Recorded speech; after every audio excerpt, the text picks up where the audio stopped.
2025, and also to provide you with some insights into our latest research findings on political trust. Look, what I suggest is I roll through the presentation and I stop for any questions that people may have as I progress, because actually there's quite a lot of material to get through. Obviously, we can disseminate this presentation so that you can look at some of the other findings that I hope to get to, but we may be constrained by time. So essentially what I'm going to do is provide you with an update of where our programs are at, and then comparative survey on political trust in times of coronavirus, which we produced in collaboration with TrustGov in the UK, which gives you a sense basically about how Australia is faring in comparison with the UK, the US, and Italy.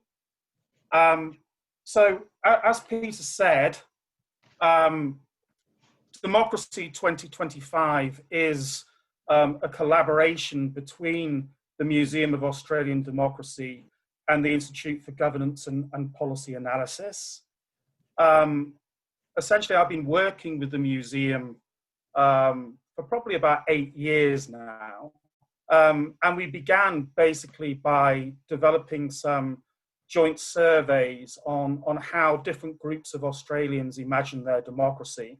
And this informed a number of exhibitions in the museum, in particularly the Power of One exhibition, and then later the Power of Us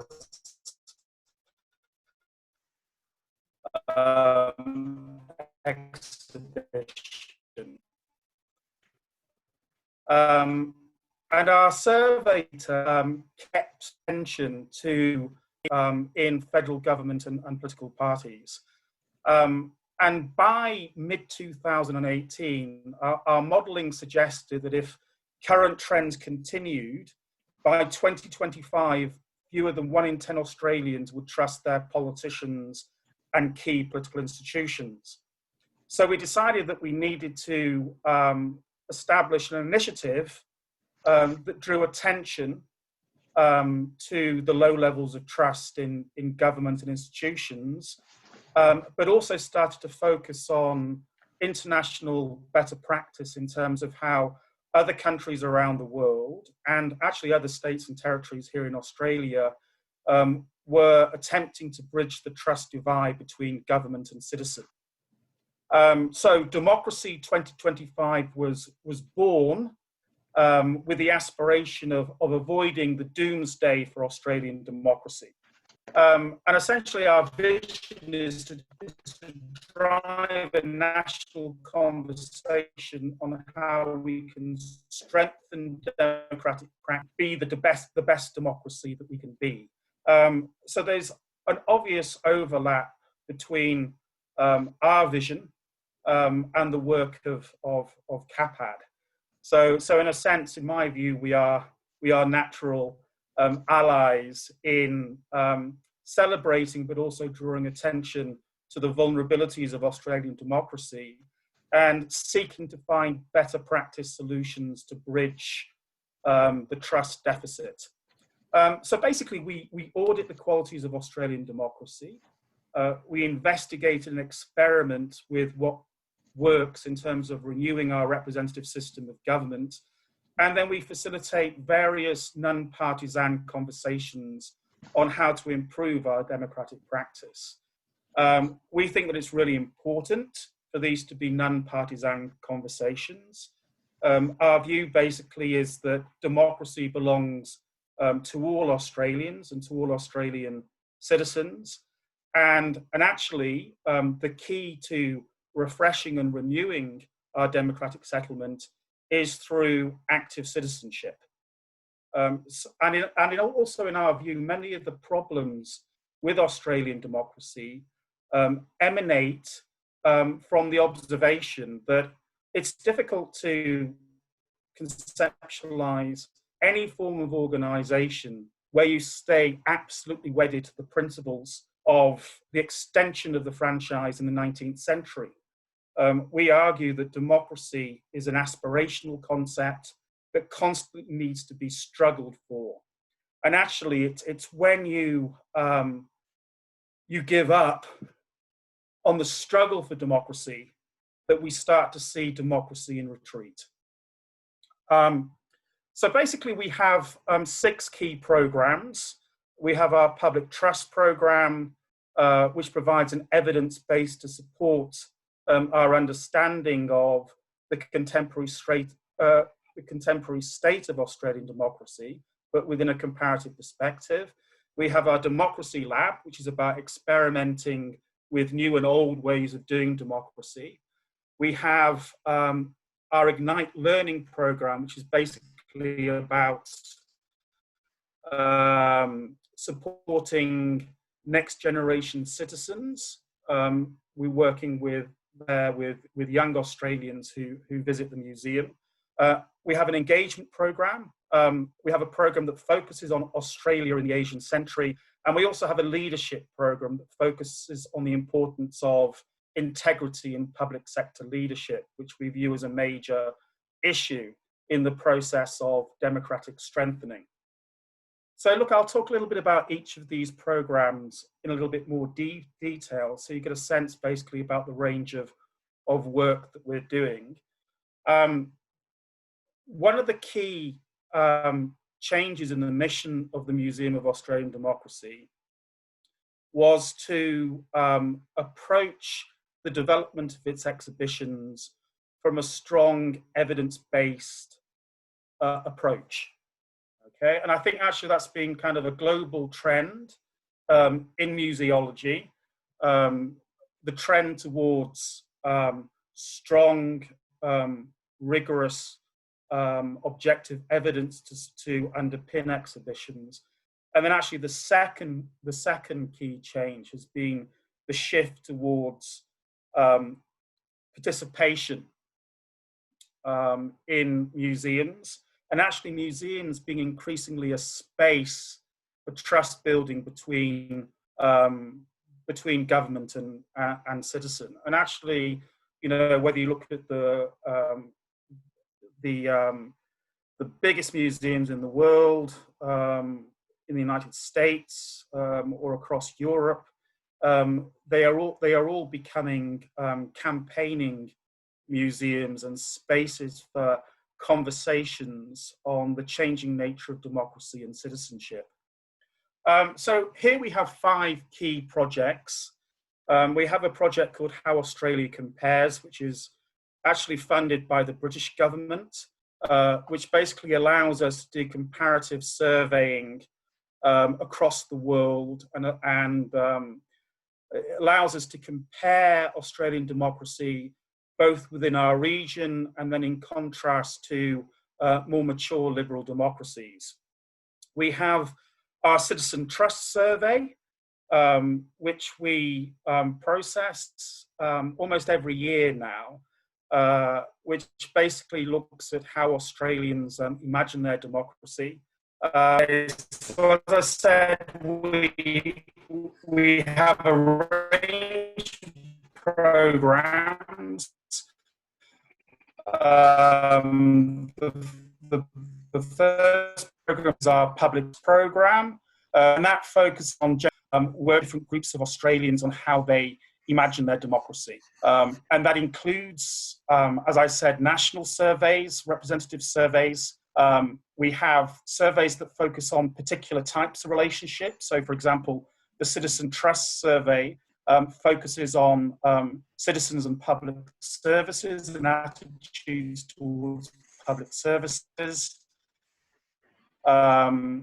We have a Parliamentarian Trust Survey that's on the views of federal politicians on how they understand democracy and reform.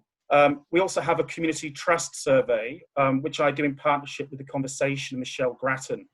So every time there is a marginal election, so for example, the recent Eden Monaro election, we do a series of focus groups asking a range of questions about public attitudes towards democracy and democratic governance. We also have a partnership with the London School of Economics around a democratic audit of Australia, which will be reporting next year. So that is basically an audit that involves universities and experts all around Australia auditing different components of our democratic institutions. So there we're auditing everything from federal, state, local government, issues to do with public participation, rights protection and enforcement, etc. If you go to our website, you'll find a full explanation of these different initiatives. The reason why we've launched the Democratic Audit of Australia is that we found increasingly that there's very little evidence looking at the quality of our institutions, which is basically a reflection of where academia is at really in Australia. There are big gaps in our knowledge, okay? Which is why we kind of have to wait for the latest Royal Commission to get any real detailed understanding of how our institutions are working. So the Democratic Audit of Australia is about establishing a much more rigorous and robust understanding of what is working and what is not working in terms of our institutions of democratic governance. So look, as you can see from those projects, we combine quantitative surveys with qualitative research, working in communities, with institutional audits as well.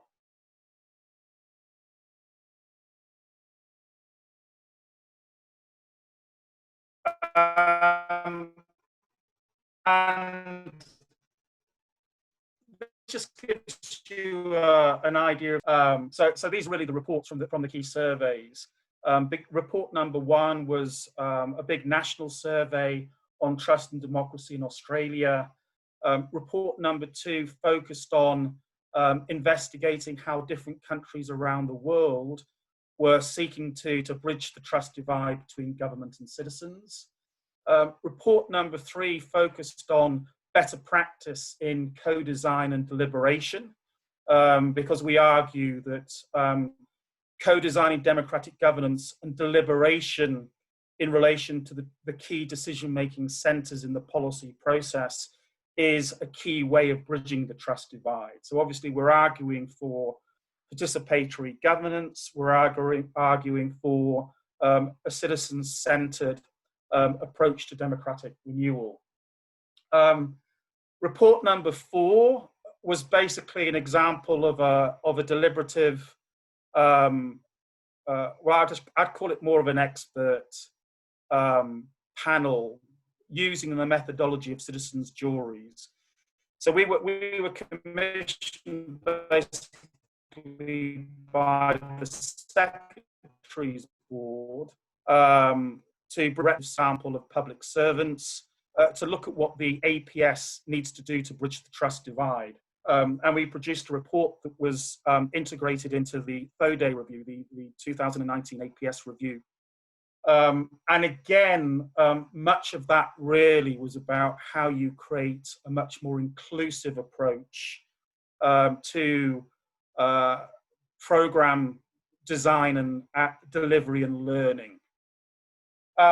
Report number 5 focused on federal politicians. So we were sponsored by the Joint Standing Committee on Electoral Matters to actually ask them how they understood the problem of trust, what reforms they wanted to see in terms of Australian democracy. That was quite a breakthrough, that report, but unfortunately it was just before the election. And it was quite clear that a lot of the participants were expecting a different result to that election, and were therefore quite radical in terms of the reforms they were championing. I'll talk a little bit more about the findings from that later on. Report number 6 was a comparative report using World Values survey data that compared Australian democracy to other democracies in our region and with mature democracies. And then report number 7 basically looked at the changing attitude towards democracy in times of coronavirus. Actually, Peter, this is where we started to see a big change actually in the data. In 2019 and July 2020, trust in federal government has almost doubled. And now, obviously, we provide an explanation for why that's the case. But certainly, levels of trust in federal government and leadership are at the highest that they've been for almost a decade at the moment. And as you can see, there's been a number of books that we've written as well around the need for reform. Now, Democracy Lab is really about translating the evidence in a meaningful way for practice. So there's a list of projects that we've been involved in where essentially we argue that a key space for trust building between government and citizen is around public services.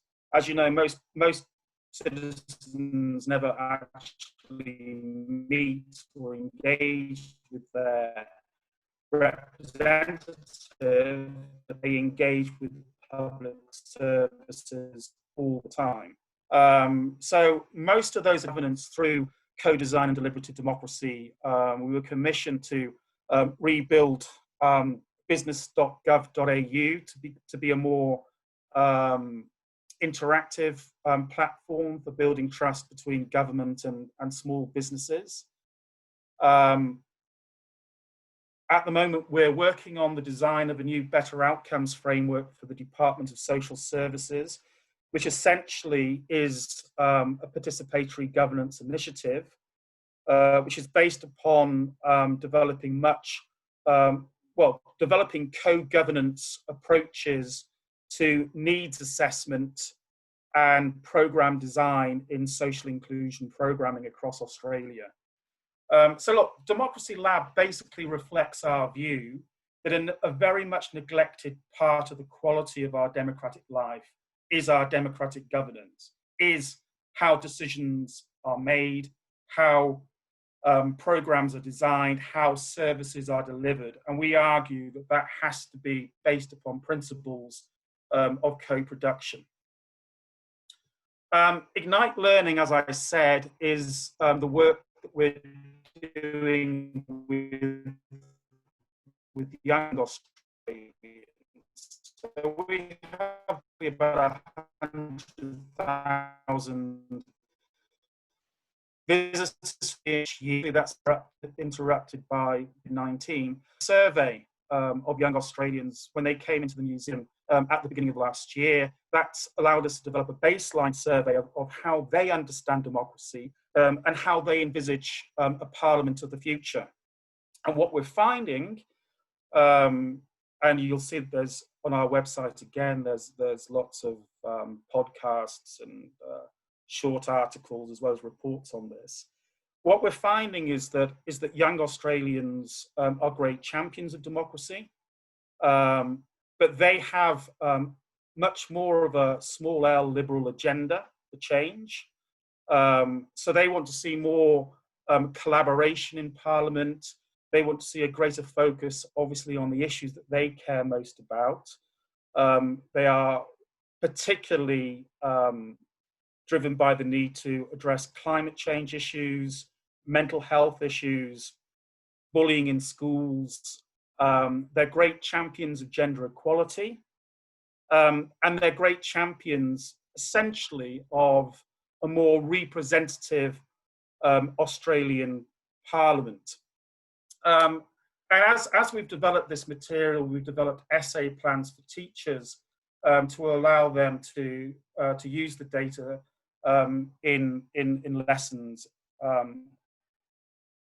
during classes. This slide provides you with an overview of the different methods of engagement that we adopt. During COVID-19, we launched a podcast series called Political Trust in Times of COVID-19.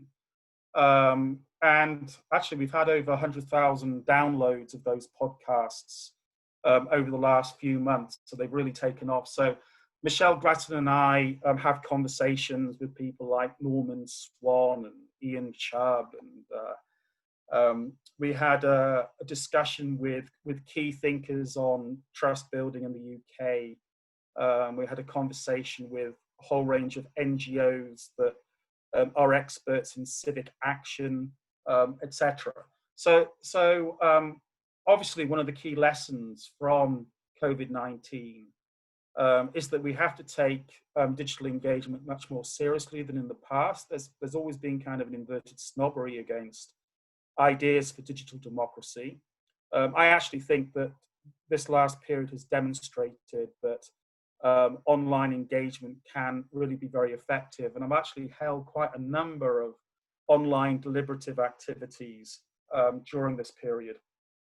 Peter referred to the Democracy 100 event, which I organised with the Museum of Australian Democracy a year before we launched the Democracy 2025 initiative. The Democracy 2025 initiative essentially emerged out of the Democracy 100 event. And this was basically where we invited a reasonably representative sample of different leaders from different sectors, from the business sector, from the NGO sector. We had two former prime ministers, and you might remember there was a ABC program with John Howard, and in debate with Annabelle Crabb around their vision for future democracy. We even designed with ThinkPlace a card game that we used basically to design a charter for Australian democracy. So the idea basically behind the charter, which again you'll find on our website, basically was for people to sign up to be champions of Australian democracy, committed to particular values, democratic values and practices. At the moment, we have a face group discussion group on a book that Jerry Stoker and I are writing at the moment called 10 Ways to Save Democracy. So this is a book that's being published at the end of November this year. And what we've been doing is we've been putting chapters on the website and in the discussion group and facilitating feedback on those chapters to improve the quality of the material. And we're now up to chapter 6. So obviously the idea there is to crowdsource views on the reform of, now this focuses on liberal democracy in general, not just on Australia, right? So the book is really about what is common to mature liberal democracies in terms of the challenge for renewal. And you'll see, for example, again, that there's a whole section on what we call institutionalizing citizens' voice, which is basically about how you build participatory governance systems. Yeah, so those are the sort of the different ways in which we're seeking to engage, particularly during COVID-19. Obviously, prior to COVID-19, we had a lot more public events in Old Parliament House to consider different aspects of Australian democracy. So, for example, I know a number of your members came to the session that we did on the Irish Constitutional Convention and what lessons can be drawn from the Irish Constitutional Convention. Um, yeah, Australia plays a role in championing liberal democracy in our region at a time when a number of democracies in our region are in retreat. This is why the comparative survey work that we're doing using the World Values Survey data is particularly important.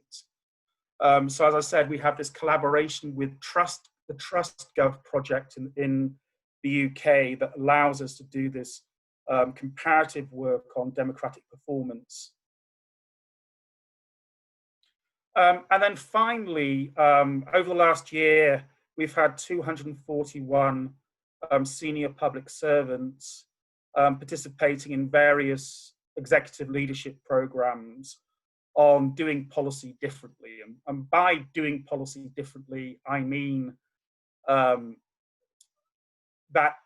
inclusive, participatory approach to public policy making that we champion in a book that we wrote a couple of years ago called Evidence-Based Policy Making in the Social Sciences, Methods That Matter. A book actually that was supported by the Department of Prime Minister and Cabinet. So this is all about how you do authentic co-design, how you use co-design to give voice to different resource bases in our society, to ensure the highest quality public service experience possible, and particularly to ensure that public policy focuses on outcomes, because services are a means to an end, not an end in themselves. Okay, so look, that gives you a sense basically about our programs. Maybe I should stop there and invite any questions that anybody's got in relation to the programs that we're delivering. Has anybody got any questions or queries? Kevin, just go for it.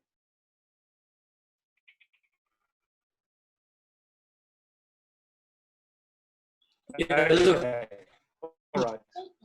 I'm really interested in evidence stuff. So far, I've heard a bit about surveys. What other evidence do you have to get such an abstraction like this? Yeah, no, that's a very good point. No, there's a number of things that we've been working on. One project is around collaboration, really, because actually a lot of democratic strengthening is about how you use different collaborative devices to get more citizen-centered outcomes. So we've developed a range of tools in collaborative governance that we're managing to get different departments to use.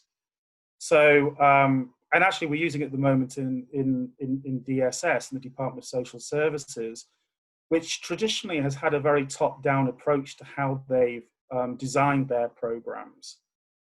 And we found that basically by having reflexive tools that allows them to think with a greater degree of reflexivity about how they go about entering partnerships with different bodies, and the importance of operating particular principles around parity of esteem, the development of shared values and norms, that they can develop much stronger trust systems with the community of practice.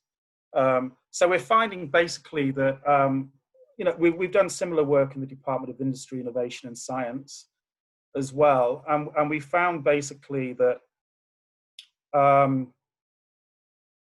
well, there's been a significant problem, and this isn't peculiar to Australia, but most public services around the world, with a few exceptions, are obviously very hierarchical, and they really don't have the right institutional design to affect collective problem solving with stakeholders, never mind citizens. So a lot of this is about developing co-governance models that operate through genuine, authentic principles of shared governance. And we're finding that as a consequence, even in highly politicized areas, they're getting much better rates of participation. They're developing much more effective working systems, and they're starting to get much better outcomes for beneficiaries as a consequence. So we're doing a lot of work in the collaboration space. Obviously, I've been doing practical work around the world using co-design methodologies probably for about 30 years now, close to 30 years. A lot of my experience has been in international development, working in social inclusion.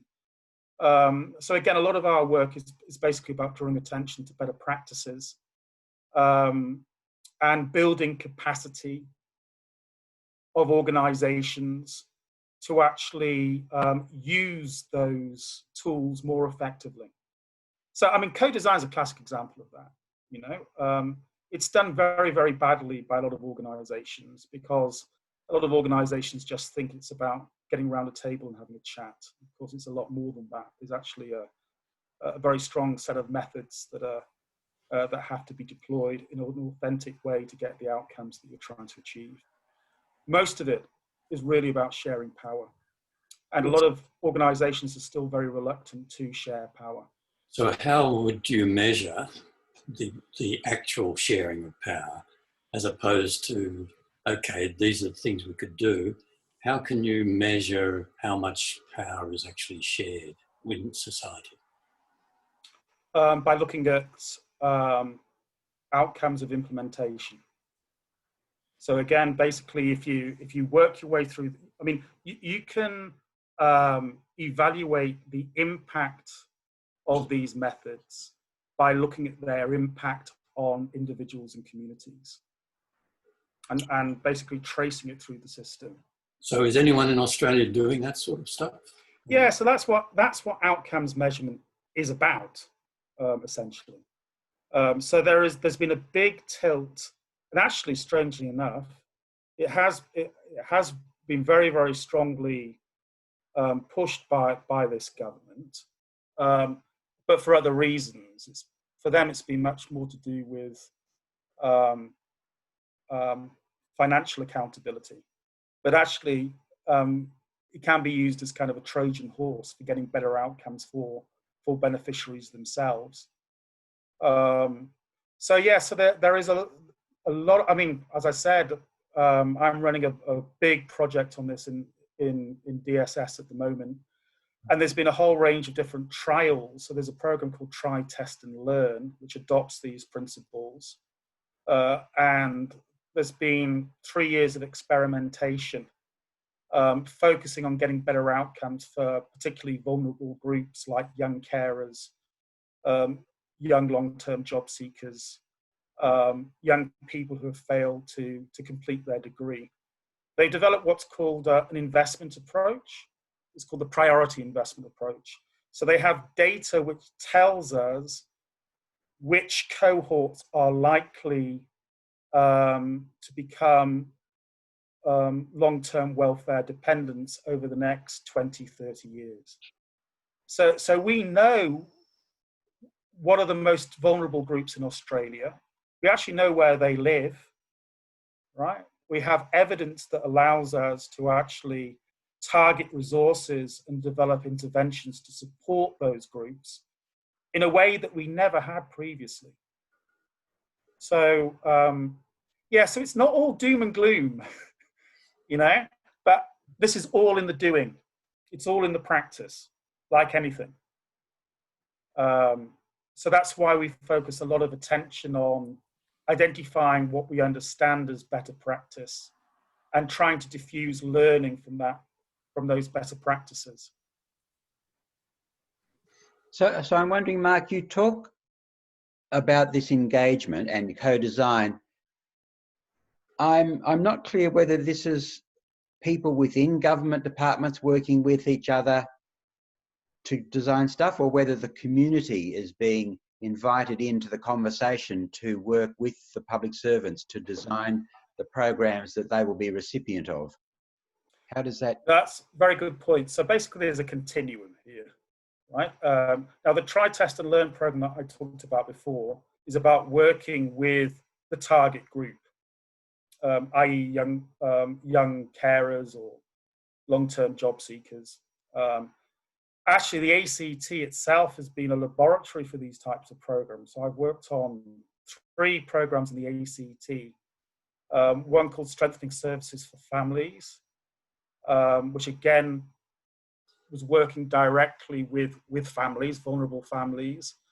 Home to Work, which was working directly with long-term job seekers, particularly new Australians.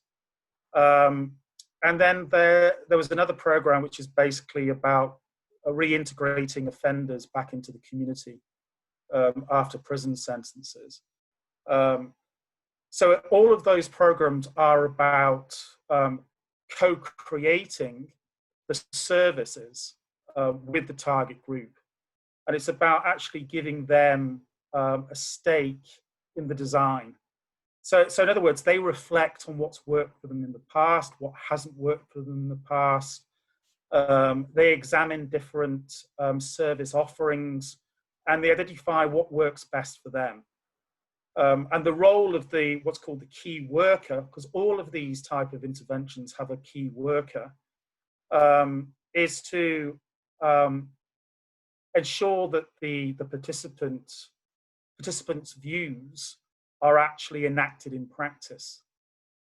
Right now, obviously there's a puzzle there, because obviously lead workers are professionals who have views on better practice, but they're supposed to resist that. They're supposed to be more like advisors and facilitators.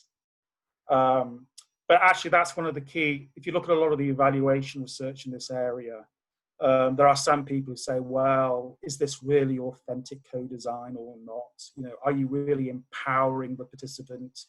Or is this really about more informed consultation between the professionals and the beneficiaries? And that's why practice matters. But the projects that I've worked in that have been authentically about giving voice have had the best outcomes. There is a direct relationship between better outcomes for those citizens and them participating in the design and the delivery of those services. But then, Pete, as well, there's a lot of co-design with stakeholders, right? So I'll give you another example. The federal government developed a Getting Home Safely from Work national framework, which was basically about improving health and safety on construction sites. And I was commissioned basically by the ACT government to bring together the community of practice in construction. And we spent 3 days at the University of Canberra designing an action plan for implementing that framework into the ACT context.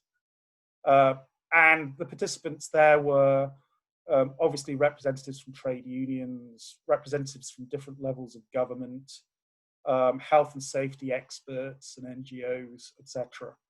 And that's more of a stakeholder type co-design arrangement.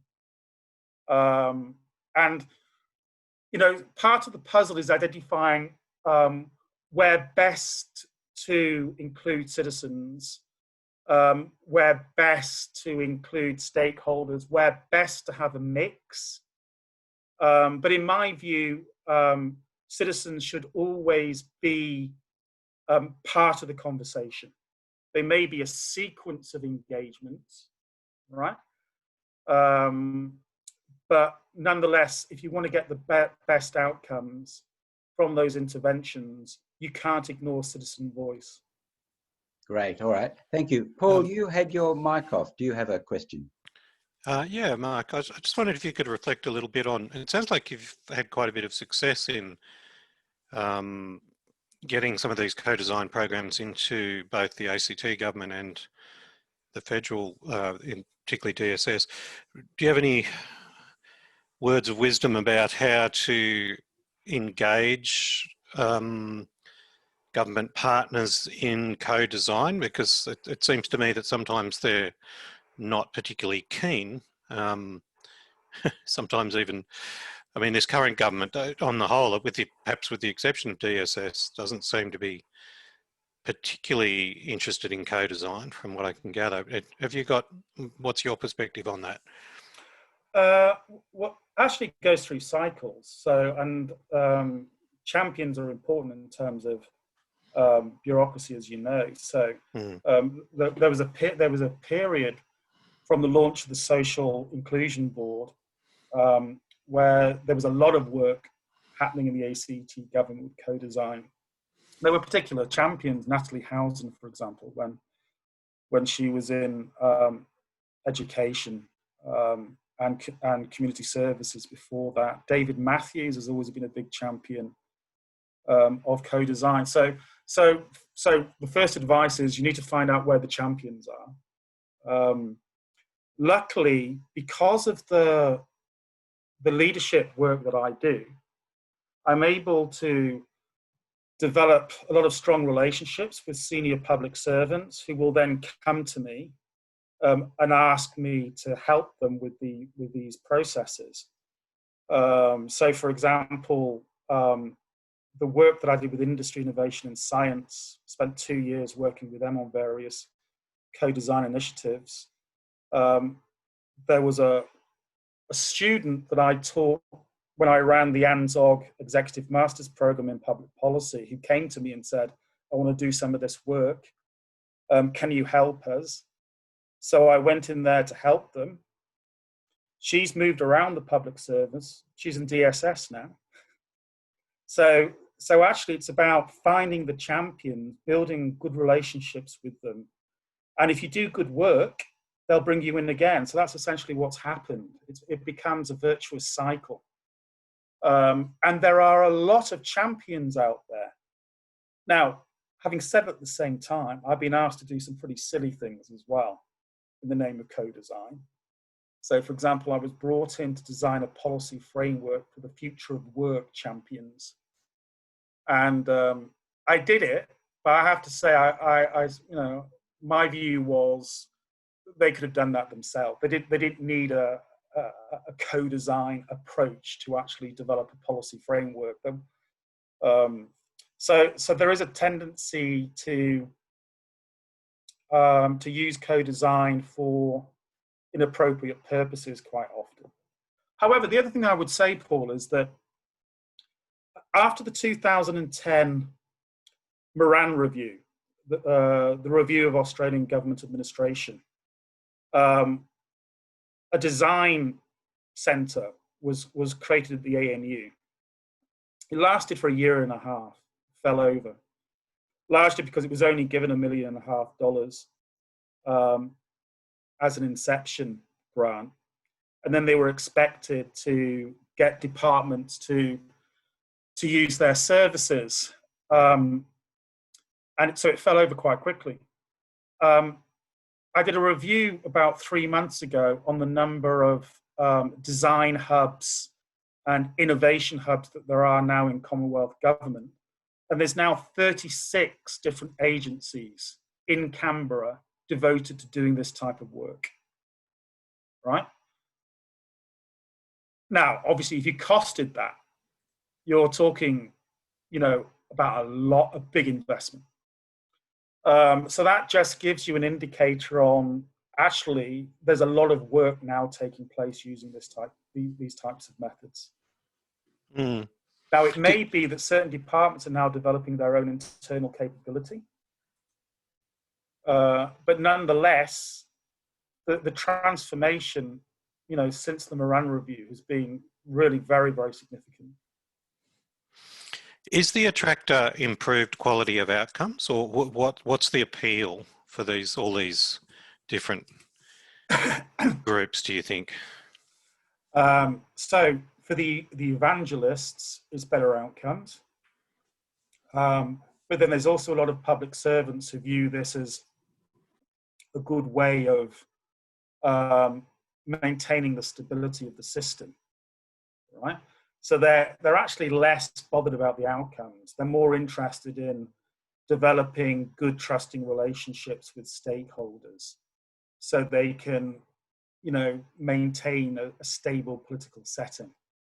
So again, I've interviewed a lot of public servants on this, and as I said, again, there's a continuum.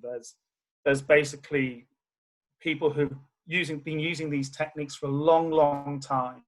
Old wine in new bottles sort of approach.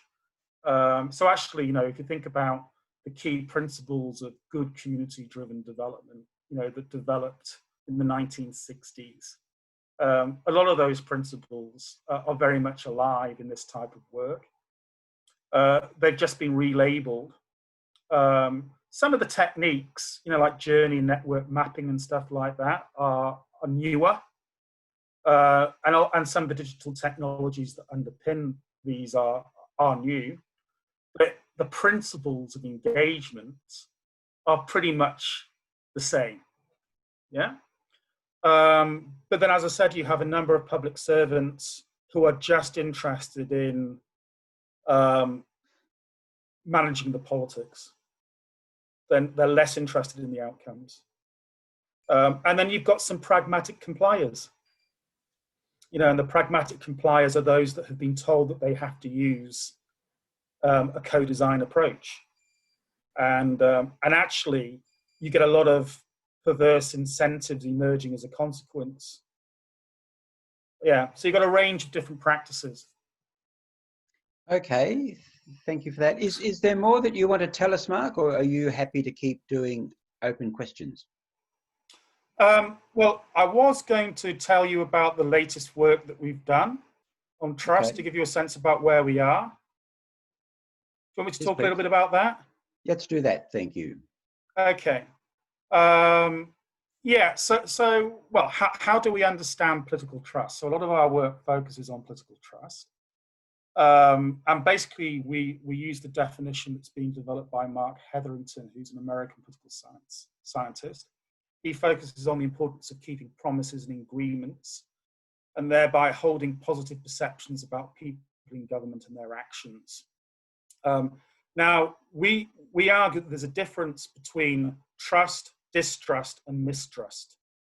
We think that distrust is a bad thing because it leads to low public confidence, risk-averse government, short-termist politics, and democratic backsliding. And there's an incredible amount of evidence that demonstrates that. And I'll be looking at some of that in a moment when we look at political trust in times of the coronavirus. So obviously, political trust is fundamental in terms of getting the behaviors necessary to prevent the spread of the virus.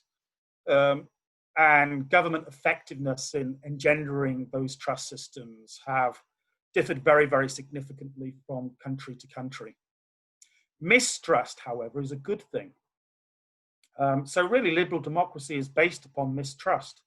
We have checks and balances in our system. We have constitutions. Some countries have bills of rights. We have integrity agencies, all based upon taking issue with government and holding governments to account. So that's the notion that all governments are fallible is a key liberal democratic principle. So actually, we want citizens to mistrust because that's about good citizenship. That's about being a critical citizen making informed choices. The problem is that when we have distrust, and this leads to low public confidence and creates a vicious circle of problem avoidance. So I would actually argue that we've had 10 years of problem avoidance in Australian government. And we've got through this period unscathed because it's been a period of affluence. But when you have a period of economic crisis where resources are scarce and there's greater contestation over resources, you can't avoid problems. So actually, in my view, the next period, which is kind of going to be the recovery period from COVID-19, where we're going to have prolonged recession, where we're going to have significant contestation over resources. Ironically, the positive thing for those people interested in democratic renewal is citizens tend to be more active, right? and by implication force governments to engage in collective problem solving. That's certainly been the historical record. Now, we also asked citizens themselves how they understood trust. So last year, I did 36 focus groups all around Australia, in which I asked them basically what a trustworthy politician looked like to them, right? And they focused on integrity and fair. So there was a big focus on sort of procedural fairness, empathy, that they cared about them and their communities, that they respected their local citizens. So there's an empathy dimension. There was a big delivery dimension. You know, the importance of not breaking promises. But actually, it wasn't so much that. It was that if you do break a promise, explain why. We understand that people change their minds. But you guys, and some women, because there's not enough gender equality in our parliament, you break your promises and you don't explain why. And, you know, as a head of a household, we would need to tell our other members of our family why we were changing the big decisions within our household. And then the fourth one's an interesting one because it's a new one. So we've been doing this for a while. And as economic insecurity has become an emerging factor, this notion of loyalty has come to the fore, that there's the expectation that government has the back of the citizen. There's an expectation for institutional paternalism, which is really interesting because, of course, we've just lived through a period of neoliberalism, which has been all about individualism, whereas people are arguing, no, you know, the role of government isn't purely to promote Australia PLC in the global economy. It's actually to deal with prudential issues, to keep people safe and secure, and to provide the supports necessary for them to realize. So our understanding of trust is framed by those integrity, empathy, delivery, and loyalty dimensions. This slide basically tells you that up until July this year, we had had 10 years of declining satisfaction with democratic arrangements and declining trust in government and particularly in politicians. So this basically gives you an idea of how low it had got. So, you know, trust in people in government last year, and this is the Australian election study, was at 25%. Trust in federal government, 30%. Government ministers, 23%. Member of Parliament, 21%, etc. Now you can see that, oh, it's missing here. So, well, I'll go over to the next slide so you get it. So this basically gives you the time series data. First of all, on satisfaction with democratic arrangements during this period. But look at trust in people in government. Shot up between 2019 and July to 54%. Okay, so obviously we were interested in this, you know. So we initiated a project called Political Trust in the COVID-19 crisis with Ipsos Mori and TrustGov.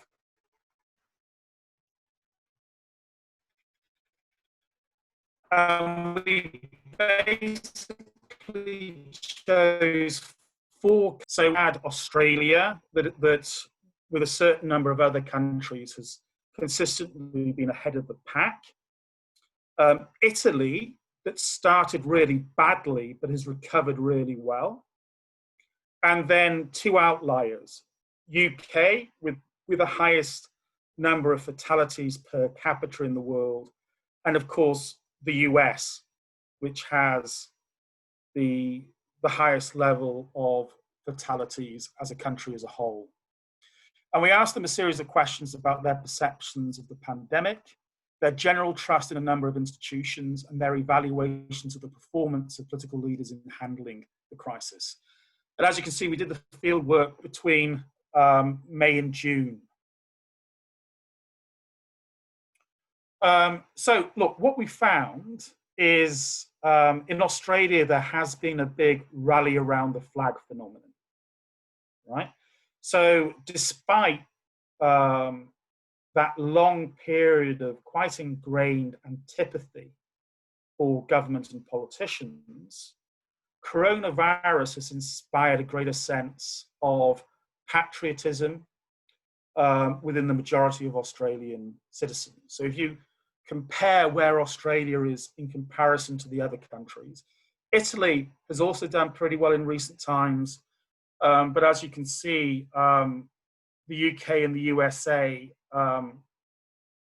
in general, there's very, very low confidence in their key institutions being able to grapple with the key issues.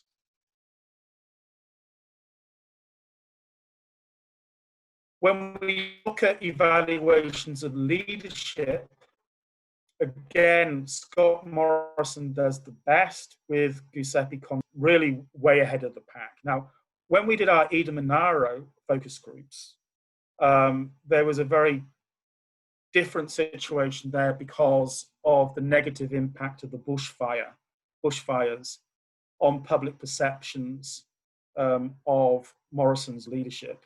However, it's quite clear that he did learn from the failures of the bushfires. So I need to say that because you'll see in a lot of our other work that we've done, there are some localized effects that you need to take into account. When we look at the issue of confidence, it reflects closely to lived experience for obvious reasons. So as you can hear, I was born in the UK. I have 6 members of my family who have contracted the virus, right? They've all come through it and they're all fine now and everything. But that shapes your perceptions of the virus and the threat of the virus. Now, if you look at these figures, it's incredible how little a threat the virus is. Now, remember, this was before the latest significant Victoria outbreak. Yeah, but even there, if you compare the numbers, so my dad lives in Lancashire, right, which is a relatively small county.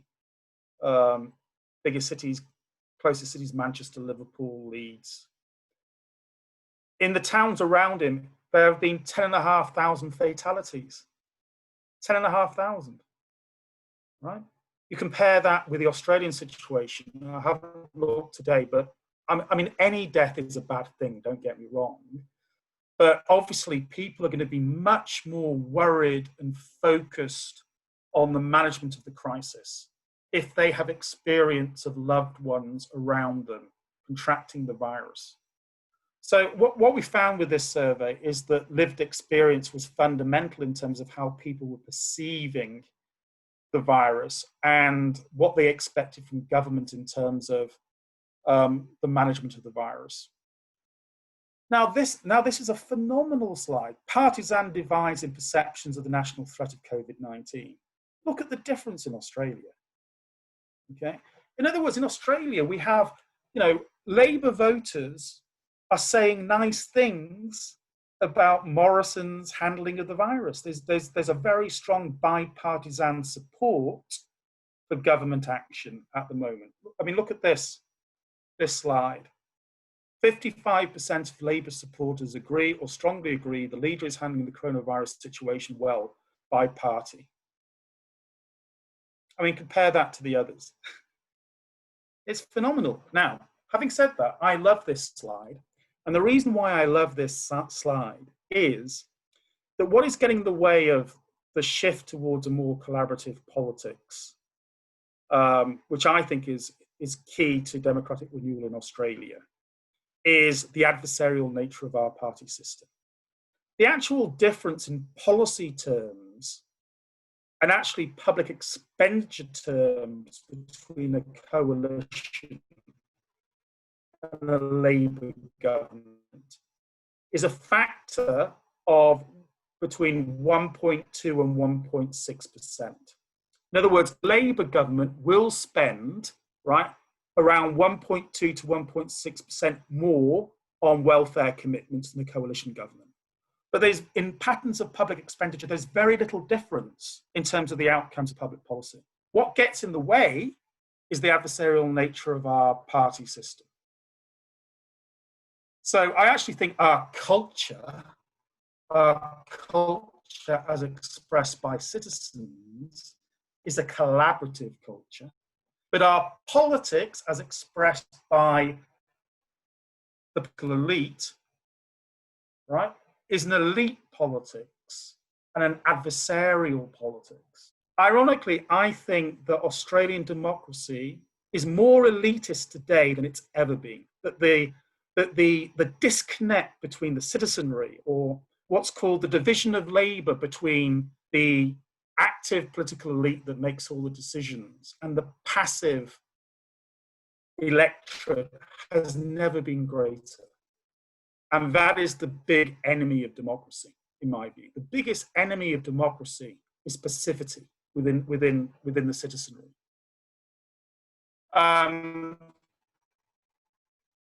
Anyway, so our conclusion to this is that obviously Australia has been lucky in terms of its relative geographical isolation.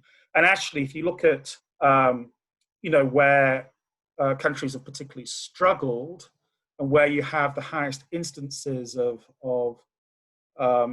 people suffering from the virus and dying from the virus, it's where you have international air passenger traffic.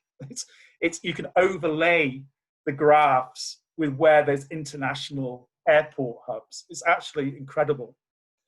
But Australia has benefited from effective governance. It made a very important decision early on in the piece to stop overseas students coming in to Australia, which has been a disaster for the universities, but actually has been very good in terms of managing the pandemic. We have had, up until recently, this is starting to change now, an unusual level of political bi-partisanship from Labour. We've had atypical coordination of state and federal government via the national campaign, these levels of public trust in the recovery period. So we've been writing a lot about this recently in the Canberra Times and elsewhere, where we've been arguing that we need to use deliberative democracy to have state and national deliberations to develop recovery plans. We've argued that actually the national cabinet can be a core coordination instrument for that. Again, in our quantitative surveys and in our focus groups, Australians are surprised by the lack of a national dialogue on these issues, right? So the view is that the political class, again, have decided that they're not really going to focus on this until the next election, but by the next election, it will be too late. We need to have a national recovery plan in place as soon as possible. However, there have been positive lessons, and the positive lessons are that, relatively speaking, the high regard Australians have for evidence-based policy making has played out in terms of the management of the coronavirus. The focus on collaboration, bipartisanship has played well with an Australian. And it's also clear from this data that Australians think that we need to embrace this new style of politics, one that is cleaner, collaborative, and evidence-based to drive post-COVID-19 recovery to remain a lucky country. So look, I don't know how we're doing time-wise, but I think I'll probably stop there and invite any questions. We have about 50 minutes, Mark. Yeah. So are there any questions on that? So obviously, Peter, we are going through this coronavirus trust spike at the moment, which is interesting to see. Obviously, that makes governments a lot more complacent, certainly making this government very complacent. Yeah, I'm interested this disconnect between we the people and our political elite. One of the things that worries me is whether we're actually being engineered or slipping into a fascist state, as you know, the executive government takes more and more control, operates through national cabinet, and people are being more and more ignored. What do you reckon? Well, I think, Michelle Grattan and I wrote an article a couple of months ago, which we called The Isolated Political Elite. That makes the more timid argument that's in support in terms of what you're arguing. So this is the reason why we're arguing very strongly that we need to revitalize political parties. We need to make them much more participatory. We need to find new ways of debating the big national issues of our time out with political parties. We need more civic action groups. But we also need, so what's missing? So I was involved with the development of an organization called Charter 88 in 1988 in the UK. So Charter 88 basically started as an advertisement, which was written by Stuart Weir, who was the chair of the Child Poverty Action Group at the time. And he basically published an advertisement that was based around 10 demands for constitutional reform. And it was basically based on the argument that British democracy hadn't become a modern democracy, that British people were subject to the Crown in Parliament, not citizens, that British democracy was based upon English questions, and that there was increasing instability in the Union as a consequence. And they argued for a written constitution, a Bill of Rights, freedom of information, Human Rights Act as well, and a whole local government reform, a legislative requirement for public participation through local government. It was basically 10 demands. And this advertisement was published with a request for people to sign a petition to support the 10 demands. The demands were quite broad, trying to engender broad-based support. 2 weeks later, the Joseph Roundtree's Trust gave, this advert was called Charter 88, gave the organisation £20 million to set up a constitutional reform group. And within 3 weeks, they had 4.5 million signatures, right, on Charter 88, and Charter 88 became the most successful constitutional reform group in British history, right? And they were able to convert the Labour Party, and Tony Blair in particular, to a constitutional reform agenda. Labour basically had abolished Clause 4, Part 4 of the Labour Party constitution, which was a commitment to redistribution. Blair was looking for a mass mobilising theme to win the election. And he chose the renewal of British democracy. And over a 7-year period, we saw the introduction of the Scottish Parliament, the Wales Assembly, the Northern Irish Assembly, Freedom of Information Act, a British Human Rights Act. The only thing that wasn't delivered during that period was a written constitution. The House of Lords, hereditary peers were a second chamber. They're still one of the big embarrassments of the British Constitution, the House of Lords. But very, very significant change occurred during that period of time, right? British citizens woke up to how outdated their democracy had become, right? Now, it was also, of course, fueled by economic crisis. You know, citizenship, active citizenship in that period was fueled by a really deep economic crisis. and a Conservative government that didn't really care about civil liberties at all. The British government during that period was taken to the international courts on human political rights more times than Iraq for infringing human rights. Okay, so what am I saying here? What I'm saying here basically is Charter 88 played a really important role. Charter 88 became an umbrella movement that brought together a whole range of different fragmented citizens groups across the UK and united them under a common banner, which was the 10 Demands. At the moment in Australia, we have lots of different campaign groups, but they're fragmented, right? In fact, actually, a lot of them are really quite reluctant and resistant to collaboration, ironically.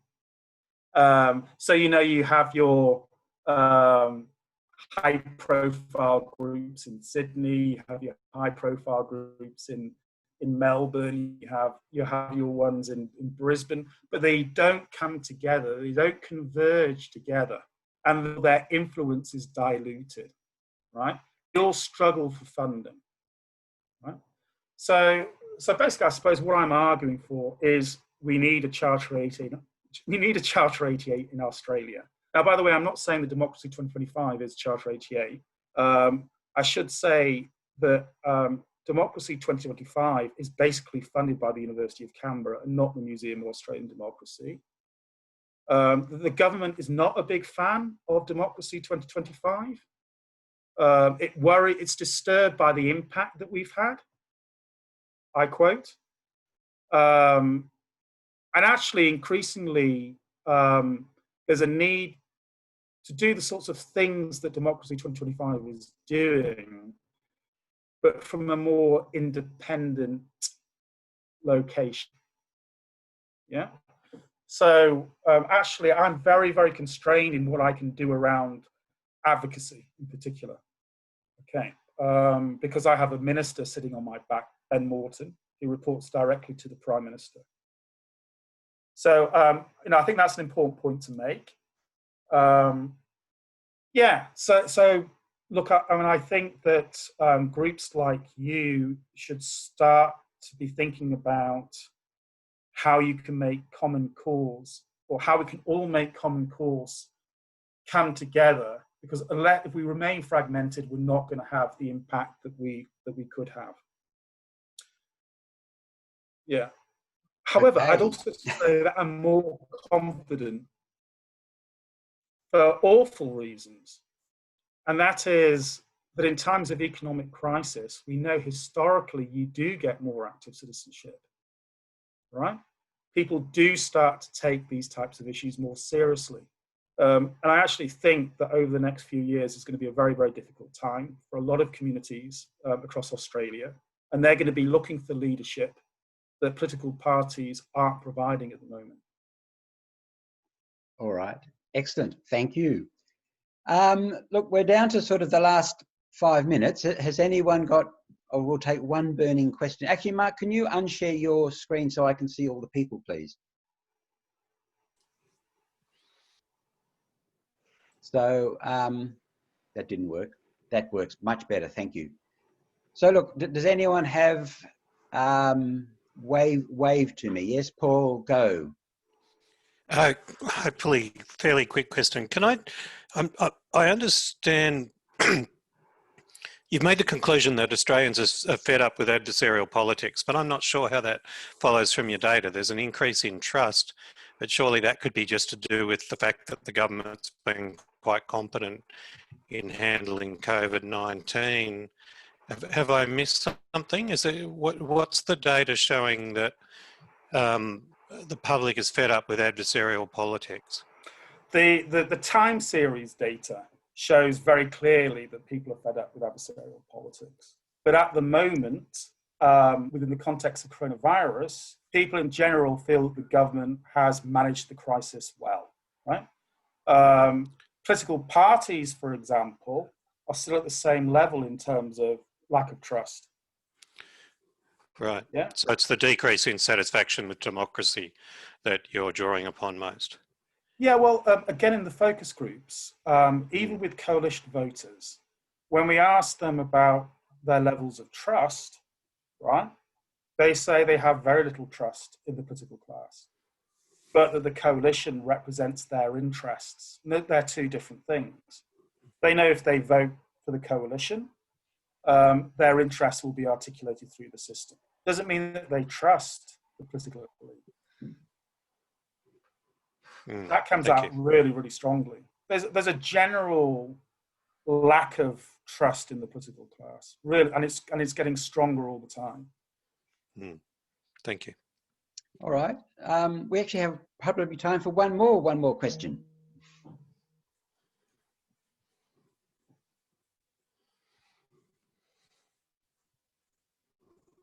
All right. In the absence of one more question, let's wrap up then. Oh, Walter, sorry. Walter has a question. Yeah, go, Walter. Clock says about 2 minutes to go. Mark, I'm on committee with other organisations as well, and one of our constant problems is how do you get younger people interested in, well, almost anything really. They seem to have, according to a young friend we have at ANU, nearly graduated, she comments her fellow students have very short attention spans. They mediate their entire lives through their wretched iPhones, and they just almost impossible to get them to think. Are you detecting any of that at all, or is that simply a very, very poor sample?